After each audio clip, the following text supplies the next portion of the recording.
What's that? Is it the video game that has inspired basically all of my interests since childhood? Wait, listen, it's trying to tell us something. That it is a craft inspired by the character that haunts my very thoughts, the Majora's Mask Moon. I was inspired to do this Majora's Mask Moon from this frame I found at Target. I began by cutting out a circle, and then spending way too long flattening it out to just the right size. Yep, that fits.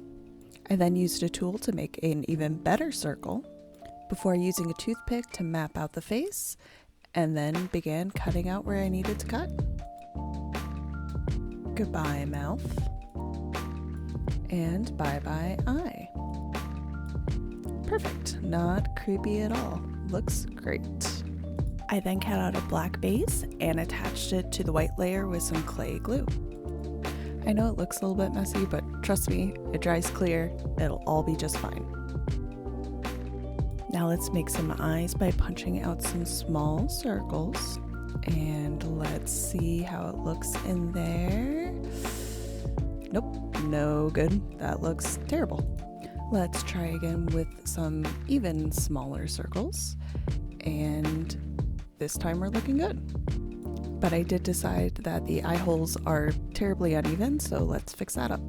Starting the teeth off with just cutting some lines and making sure that they line up with the mouth. Nope, a little too wide there.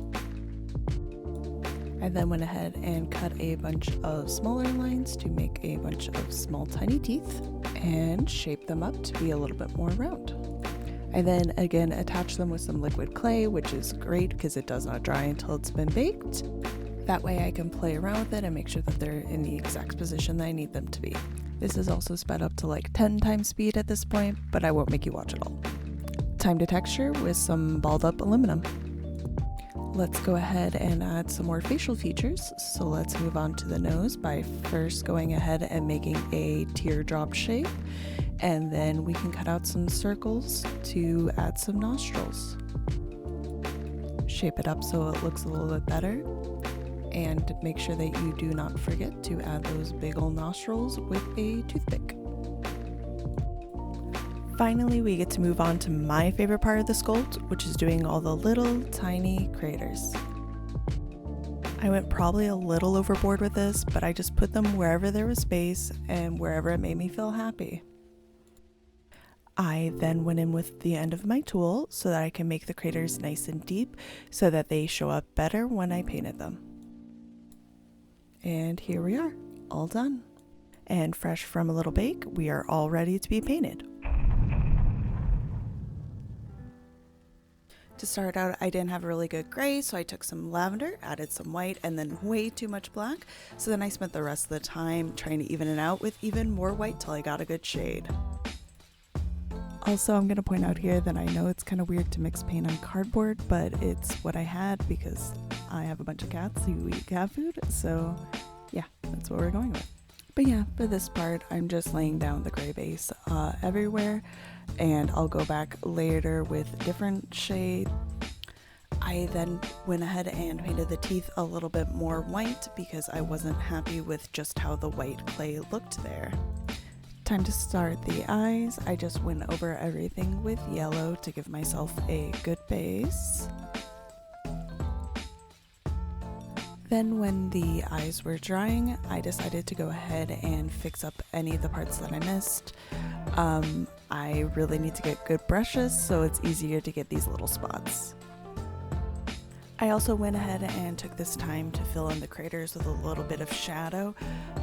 Again, this was the most satisfying part to me of the whole paint job. And finally, let's return back to the eyes to do that little creepy red on the irises. I mixed in a little bit pink in there because I did not want it to be a deep red. I wanted it to be a little bit more cute. And time for the pupils, the most terrifying part, only because it's easy to mess up and ruin everything. and a little bit of black to deepen everything, not because I messed up and made a mess.